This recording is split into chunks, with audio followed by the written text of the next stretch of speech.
Hello guys, welcome to this video. In this video guys, papakita ko naman po sa inyo paano mag-apply kay VIP Cash, Finance Assistant PH. And habang pinapanood nyo po itong video guys, please visit the video description for additional information and awareness po about this video. So let's start kay VIP Cash, Finance Assistant PH guys na mada-download po sa Google Play Store. And ito po ang kanyang about. What's new? SEC registered daw po siya. Nandito po ang kanyang SEC registration and released on May 22, 2025, updated on July 3, 2025, and pumunta nga po ako sa Check with SEC website and tiningnan ko po yung kanilang, dinouble check ko po yung kanilang SEC registration number and nandun nga po siya, VIP Cash Lending Corporation, date registered May 17, 2018, SEC number, status registered, etc. So, kahit sino guys is pwedeng pumunta dito anytime sa Check with SEC. I-copy nyo lang po sa Google Play Store yung kanilang SEC registration number and i-paste nyo lang po dito sa search box and then SEC and lalabas po kung talagang nandun po sila. So let's start po sa pag-apply. Yes guys, na-approve po ako sa 1,000 pesos pero silipin po natin kung okay ba siya. Let's see guys kung di ba ako nahirapan mag-apply dito dahil hindi ko na rin po masyadong matandaan dahil hindi lang naman po siya ang in-applyan ko that day. Yes guys, sinisilip ko po lahat ng OLA sa Google Play Store para lang maipakita po sa inyo, mabigyan po kayo ng awareness. So, pagbungad mo sa VIP Cash app, itong bubungad sa iyo yung kanyang maliit na napakalabong logo. And then, kailangan mo daw i-allow ito guys, disagree or agreed.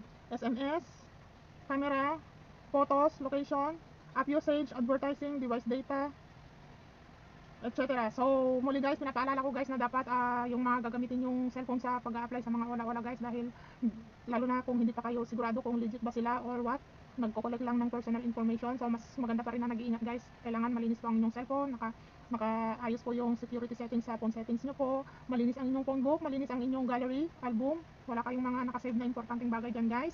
Ugaliin yung mag-clear data sa mga phone nyo guys para hindi natatambak dyan yung mga importanteng data guys dahil masisilip po yan ng mga ng mga scammer na lang para mabilis.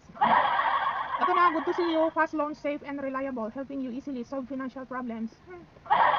Login, sign up. So, sign up tayo guys. Pili tayo ng cellphone number na gusto natin gamitin sa OLA na ito, si VIP Cash. Again guys, muli, hindi ako magsasawang ipaalala sa inyo na wag nyo gagamitin sa mga OLA yung cellphone number na ginagamit nyo yung naka-registered sa GCash, Paymaya, digital banks nyo.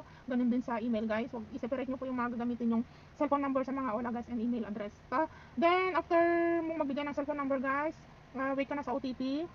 And ang nagpadala ng OTP ni VIP Cash, IC, Peso Cash. And then, set ka daw ng password guys, 6 na password number yan guys. And then, alam mo na daw yung location. And maximum loan, 50,000 daw ang kaya niyang ipautang. And loan term, 91 to 360 days. Daily rate, 0.5. So, huwag tayo masyadong nagpapaniwala sa mga ads guys, okay? To see is to believe, to try is to believe. Then, applyan natin, let's see, bago tayo maniwala, okay? Alam mo na daw si VIP Cash para ma-access ang iyong SMS guys. Access app list permission also, continue. And then, sa usage access guys, i-on mo daw si VIP Cash. And then, i-on mo daw yung permit usage access. So, ang ginagawa ko guys, pagkatapos kong gamitin tong mga apps na to guys, is nilalagay ko po sila sa freeze folder, hidden, para hindi po sila nagda-running in the background, okay?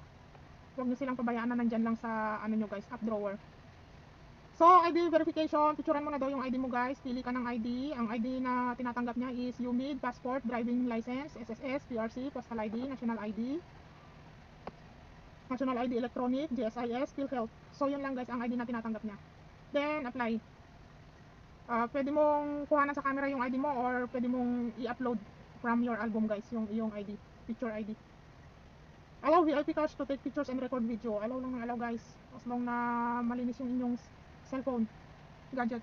And then magaling din yung kanyang ano guys dahil auto-detect yung kanyang ano niya, yung kanyang picture camera, ID camera. And then pili ka ng sex mo guys, boy or girl.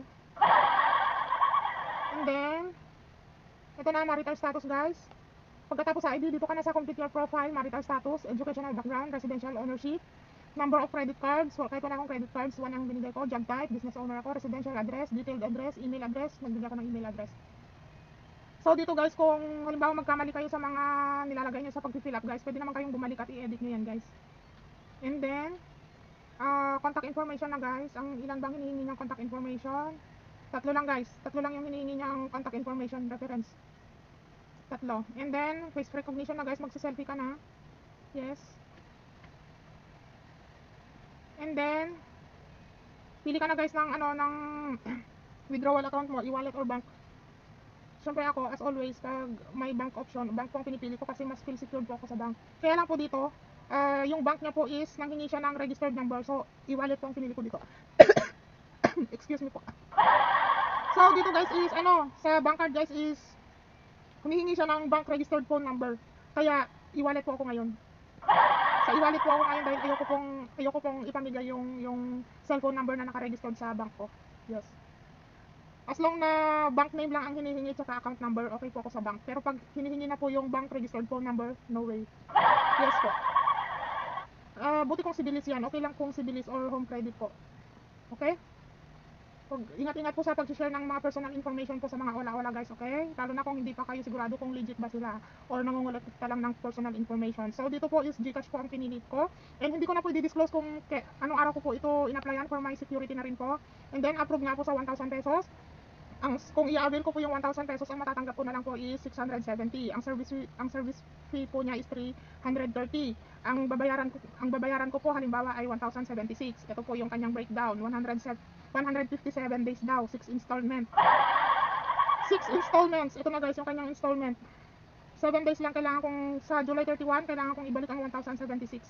7 days lang talaga siya guys. At ito ang kanyang, para hindi na po tayo masyadong humaba guys, kayo nang bahalang mag-review nito ha.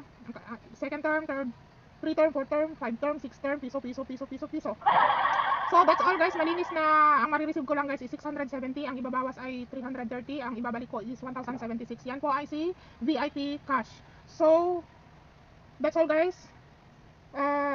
Ang goal ko lang naman dito is may share ko sa inyo paano ko nag-apply kay VIP cash and para mabigyan kayo ng heads up. So it's up to you guys kung papatulan niyo itong ganito, pero kung alam niyo lalo kayong may hirapan and baka ikasira pa ng inyong pangalan at credit scoring, so wag na lang tayo mag-grab sa mga ganito guys. Lalo na 7 days lang siya guys ha, 7 days lang siya. And again guys, pinapaalala ko sa inyo, always stay alert with the the loan agreement guys. Kung naka-auto check po yung loan agreement, bago nyo i-review yung loan terms, i-uncheck nyo po yung loan agreement para kasi baka aksidente yung mapindot yung confirm guys na ma-auto disburse po yung sa inyong wallet or bank account. Wala na pong bawian, kailangan nyo pong bayaran lahat at kasama ng service fee at interest rates.